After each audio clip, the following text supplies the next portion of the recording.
Assalamualaikum warahmatullahi wabarakatuh. Selamat pagi adik-adik. Perkenalkan, nama kakak Yanti Sulistiana.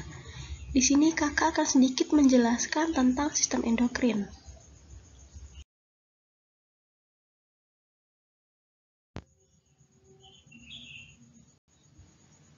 Assalamualaikum warahmatullahi wabarakatuh.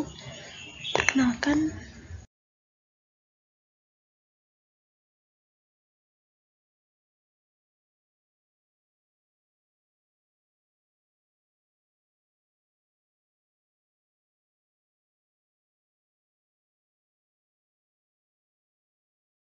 oke, langsung saja. Nah, definisi dari sistem endokrin itu apa sih? Sistem endokrin itu terdiri dari kelenjar endokrin, yaitu organ yang menghasilkan hormon namun tidak memiliki duktus ataupun pembuluh ataupun saluran, sehingga hormon yang dihasilkan didistribusikan ke seluruh tubuh melalui pembuluh darah. Contohnya ada kelenjar tiroid, kelenjar adrenal, ovarium, testis, pankreas, dan sebagainya.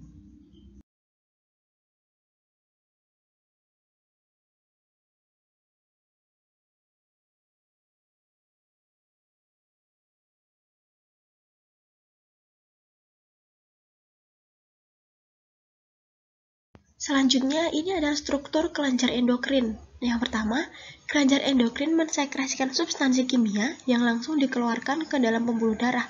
Nah, sekresinya itu disebut hormon.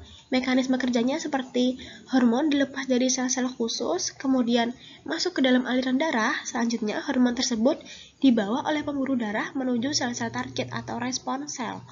Kemudian terjadilah efek dari hormon tersebut.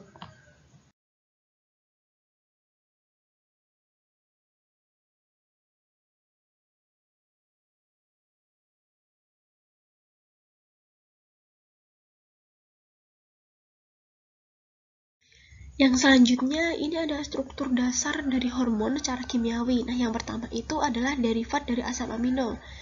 Ini dikeluarkan oleh sel kelenjar buntu yang berasal dari jaringan nervus medulla suprarenal dan neurohipofis. Nah, contohnya ada epinefrin dan non-epinefrin. Kemudian ada peptid atau derivat peptida yang dibuat oleh kelenjar buntu yang berasal dari jaringan alat cerna. Kemudian ada steroid dibuat oleh kelenjar buntu yang berasal dari mesotelium. Contohnya ada hormon testis, ovarium, dan korteks suprarenal. Kemudian ada asam lemak. Ini merupakan biosintesis. Nah, contohnya ada hormon prostaglandin. Kemudian ada klasifikasi hormon. Nah, hormon ini terbagi menjadi 4. Yang pertama ada hormon perkembangan, yaitu hormon yang memegang peranan di dalam perkembangan dan pertumbuhan. Ini dihasilkan oleh kelenjar gonad. Kemudian ada hormon metabolisme, yaitu hormon yang mengatur proses homeostasis glukosa tubuh.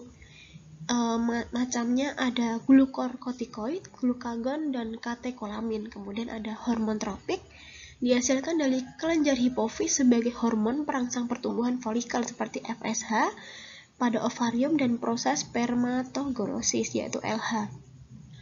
Kemudian ada hormon pengatur metabolisme. Kemudian ada kaitan sistem endokrin dalam tubuh manusia. Nah, sistem endokrin ini berkaitan erat dengan sistem syaraf yang fungsinya mengontrol dan memadukan fungsi tubuh untuk mempertahankan homeostasis tubuh.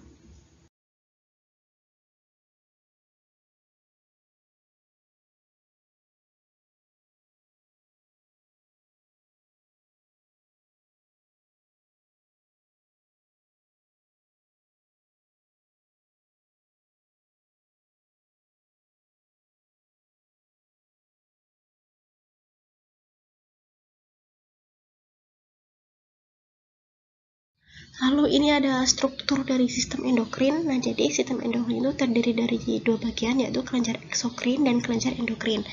Nah, kelenjar eksokrin ini berperan dalam melepas sekresi ke dalam duktus pada permukaan tubuh, seperti kulit atau organ internal, seperti lapisan traktus intestinal. Sedangkan kelenjar endokrin berperan dalam melepas sekresi langsung ke dalam darah, seperti hepar, pankreas. Nah, kalau yang pankreas ini menggunakan 2 kelenjar, kelenjar endokrin dan eksokrin. Kemudian payudara, kelenjar lacrimalis untuk air mata. Nah, di bagian bawah ini ada gambar dari kelenjar endokrin dan kelenjar eksokrin. Kemudian ada fungsi dari sistem endokrin. Sebenarnya fungsi dari sistem endokrin itu apa sih? Nah, yang pertama ini yaitu membedakan sistem syaraf dan sistem reproduksi pada janin yang sedang berkembang. Nah, yang kedua ada menstimulasi urutan perkembangan. Yang ketiga mengkoordinasi sistem reproduksi. Yang keempat memelihara lingkungan internal yang optimal.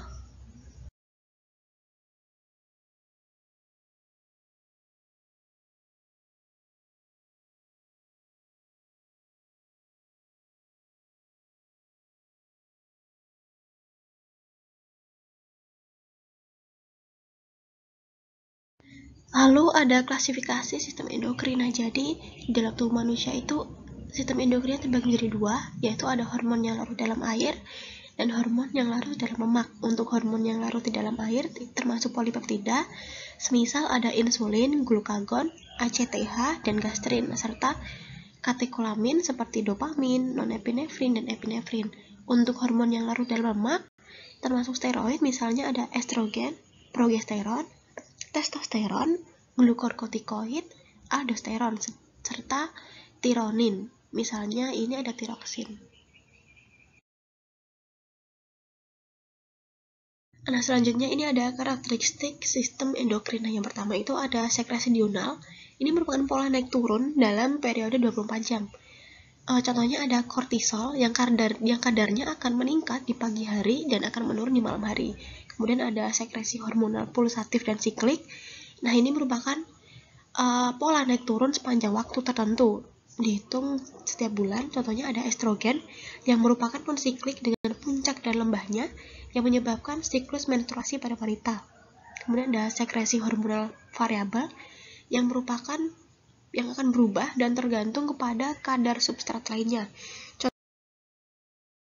Kemudian hormon bekerja dalam sistem umpan balik. Nah, ini memungkinkan tubuh untuk dipertahankan dalam situasi lingkungan optimal. Kemudian hormon mengontrol laju aktivitas seluler.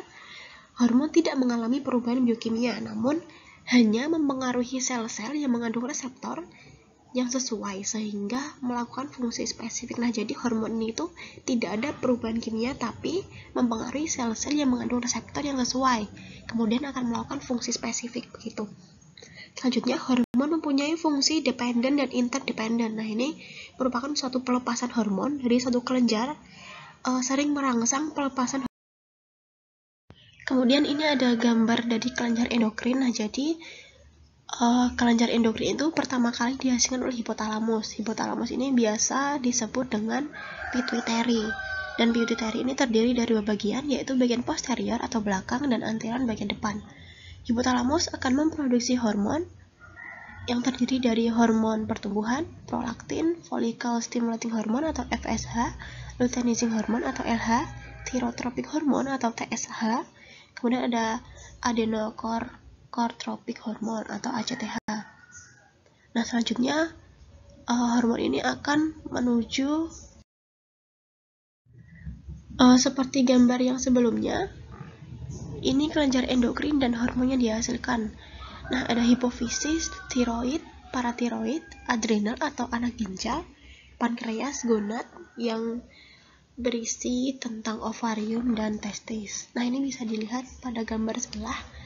Ini sebenarnya tidak berbeda jauh dari yang sebelumnya, namun ini sedikit ada penjelasan lagi. Nah, jadi bagian hipotalamus, ini bagian posterior, dan ini bagian anterior, yang bagian kanan. Nah, jadi yang bagian posterior ini, pituitary posterior, menghasilkan. Nah, yang pertama ini ada kelenjar hipofisis. Nah, kelenjar hipofisis atau yang biasa dikenal sebagai kelenjar pituitary merupakan kelenjar berukuran kecil di otak yang berperan dalam memproduksi hormon-hormon penting dalam tubuh. Ya, ini hipotalamus yang dengan gambar yang lebih jelas. Terdiri dari anterior pituitary yang mencakup 3 bagian, yaitu pars tuberalis, pars intermedia, pars distalis. Kemudian yang posterior pituitary mencakup infundibular stalk dan pars nervosa.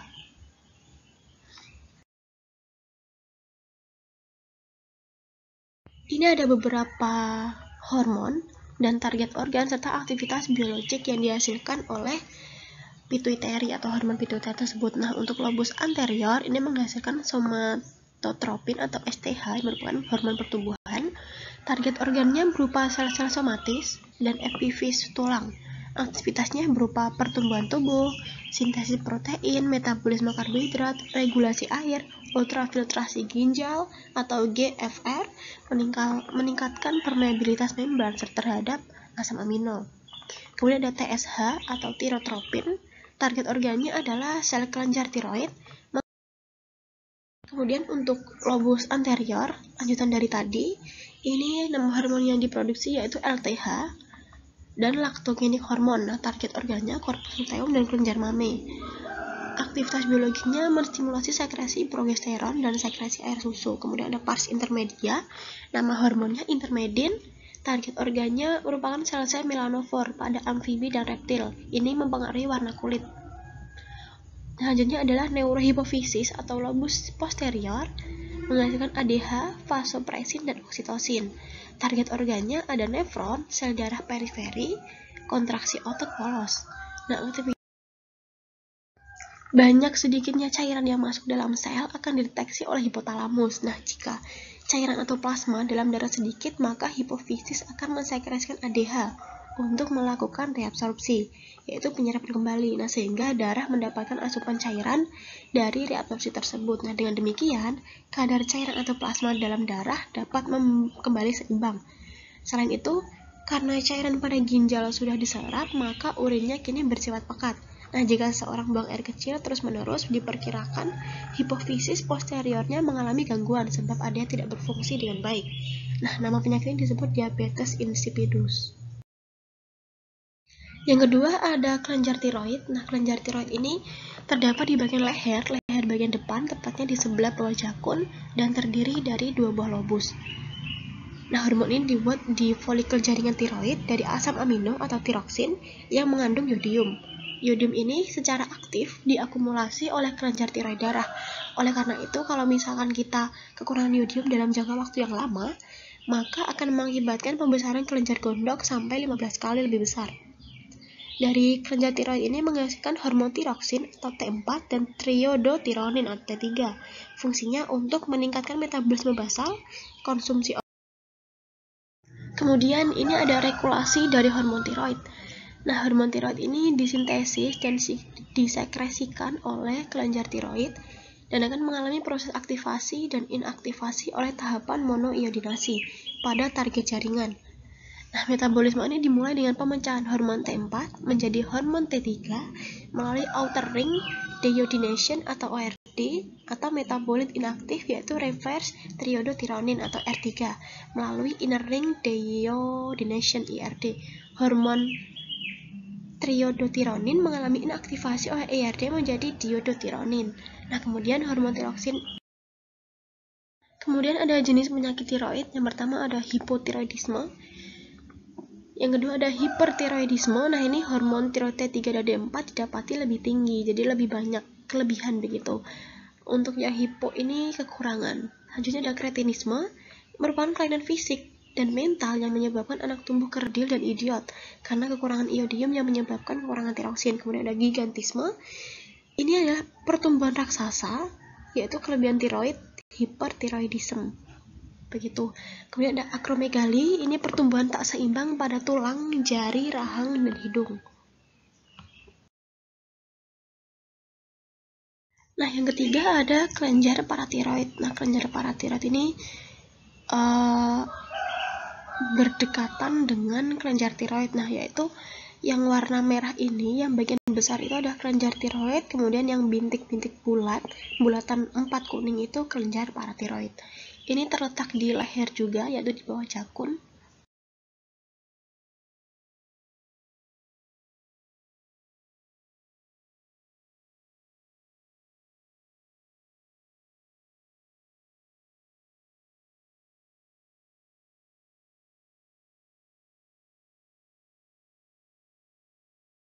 Kemudian ada ciri dari kelenjar paratiroid. Nah, kelenjar paratiroid ini terdiri dari 4 buah yang berada di belakang kelenjar tiroid. Seperti gambar yang di depan tadi, ada 4 bulatan yang di belakang kelenjar tiroid berwarna kekuningan. Nah, itu adalah kelenjar paratiroid. Kemudian hormon paratiroid meningkatkan kalsium darah dengan cara merangsang reabsorpsi kalsium di ginjal, dan dengan cara penginduksian sel-sel tulang osteoklas untuk merombak matriks bermineral pada osteoklas tulang jati dan melepaskan kalsium ke dalam darah. Kemudian jika kelebihan hormon ini akan berakibat kadar kalsium darah dalam darah akan meningkat. Kemudian yang keempat ada kelenjar adrenal atau anak ginjal. Nah, kelenjar ini berbentuk bola atau topi yang menempel pada bagian atas ginjal. Pada setiap ginjal ini terdapat satu kelenjar suprarenalis dan dibagi atas dua bagian, yaitu bagian luar atau korteks dan bagian tengah atau medula. Nah, ini bisa dilihat di gambarnya. Jadi kelenjar adrenal ini terletak di bagian atas dari ginjal tersebut, menempel bagian atasnya. Dan ini medula adrenal dan korteksnya.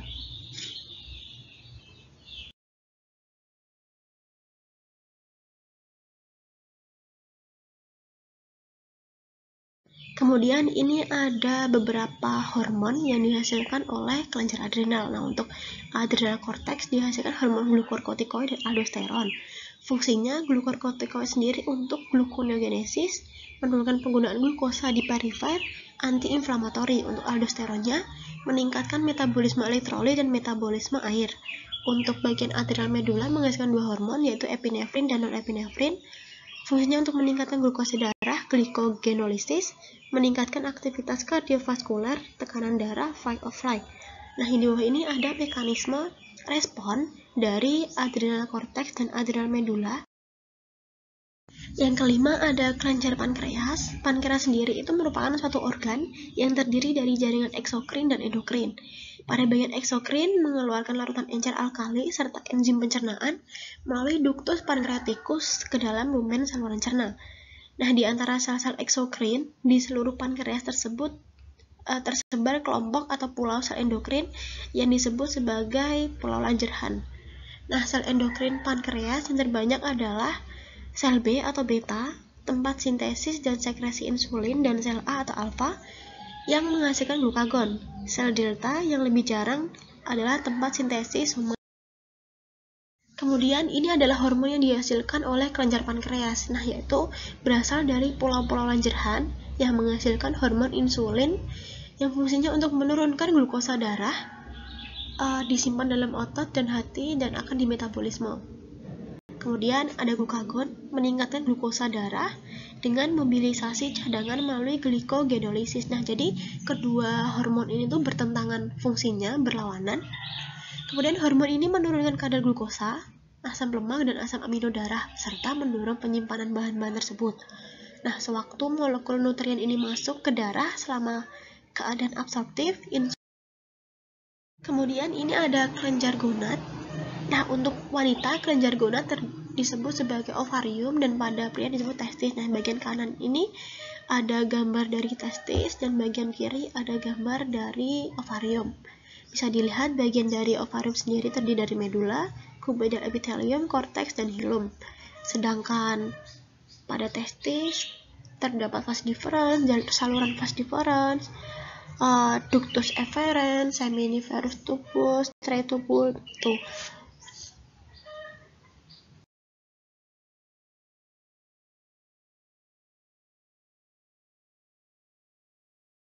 Ini ada ovarium. Nah, ovarium sendiri merupakan kelenjar kelamin wanita yang berfungsi untuk menghasilkan sel telur, hormon estrogen, dan hormon progesteron. Sekresi estrogen ini dihasilkan oleh follicle de Graaff dan dirangsang oleh FSH. Sedangkan progesteron dihasilkan oleh corpus luteum dan dirangsang oleh LH. Nah, jadi di ovarium sendiri ini ada dua tempat sebagai penghasil hormon, yaitu bukan dua tempat tapi dua sumber. Jadi dari yang pertama ada follicle de Graaff dan yang kedua ada corpus luteum. Nah, dari follicle de Graaff ini dihasilkan hormon estrogen yang berfungsi sebagai perkembangan dan kemudian ada hormon yang mempengaruhi siklus menstruasi. Yang pertama ada FSH-RH. Ini dikeluarkan hipotalamus untuk merangsang hipofisis mengeluarkan FSH. Kemudian ada LH-RH, dikeluarkan hipotalamus untuk merangsang hipofisis mengeluarkan LH. Ada PIH, menghambat hipofisis untuk mengeluarkan prolaktin. Kemudian selain di ovarium, pada mamalia betina, plasentanya juga dapat menghasilkan hormon. Pada primata ini, menghasilkan HCG, fungsinya seperti LH dan sedikit seperti FSH. Dan PMSG yaitu pada kuda. Selanjutnya ada testis. Nah, testis ini pada mamalia terdiri dari tubulus yang dilapisi oleh sel-sel benih atau sel germinal. Tubulus ini dikenal dengan tubulus seminiferus. Testis sendiri ini mensekresikan hormon testosteron yang berfungsi untuk merangsang pematangan sperma atau spermatogenesis dan membentukkan tanda-tanda kelamin pria, misalnya pertumbuhan kumis, janggut, jakun, dan membesarnya suara, begitu. Sekresi hormon tersebut dirangsang oleh ICTH yang dihasilkan oleh hipofisis bagian anterior. Nah, jadi sewaktu pubertas, hipofisis anterior akan memproduksi gonadotrofin. Kemudian ada referensi yang mungkin adik-adik ingin lebih memahami tentang sistem endokrin. Yang pertama ada Campbell et al. Tahun 2003 dengan judul Biologi, diterbitkan di Jakarta, tepatnya di Erlangga. Kemudian ada Sherwood 2009 dengan judul Fisiologi Manusia dari Cellcast System edisi 6 di Jakarta juga, dan penerbitnya EGC. Sebenarnya dari kedua buku ini merupakan buku terjemahan. Jadi kalau misalkan adik-adik ingin memakai referensi lain atau sumber lain sangat diperbolehkan. Sekian sedikit pembahasan materi dari kakak. Semoga bermanfaat. Wassalamualaikum warahmatullahi wabarakatuh.